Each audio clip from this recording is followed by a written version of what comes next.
ខ្ញុំធ្លាប់ឃើញតែពាក់ព័ន្ធជាមួយនឹងផ្ទាំងពាណិជ្ជកម្មនៅលើ website ធំៗគឺអត់ដឹងថាគេធ្វើរបៀបណាឥ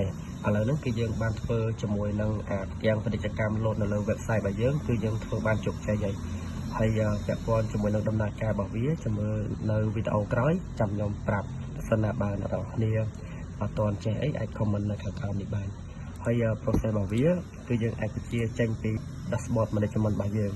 ឧទាហរណ៍ថាពាក់ព័ន្ធជាមួយនឹងការ delay នេះបើសិនណាបើយើងអត់រងចាំវាឲ្យវាផុតនាទីទេយើងចុចសញ្ញាខ្វែងឬក៏ចុចទៅលើផ្ទាំងហ្នឹងទៅគឺវានាំយើងទៅកាន់ link ណាមួយហើយដូចរបស់ខ្ញុំនេះគឺខ្ញុំបានដាក់ជាមួយនឹង link Telegram របស់ខ្ញុំ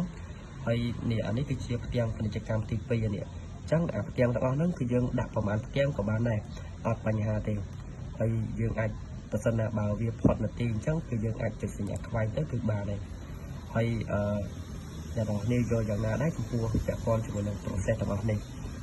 ហើយបើសិនណាបើអ្នកនរគ្នាមានចង្អុលពាក់ព័ន្ធជាមួយនឹងការធ្វើពាក់ព័ន្ធជាមួយនឹង software អីផ្សេងៗអ្នកនរគ្នាអាច comment នៅខាងក្រោមវីដេអូក្រោយចាំខ្ញុំចែករំលែកអ្វីដែលខ្ញុំចេះ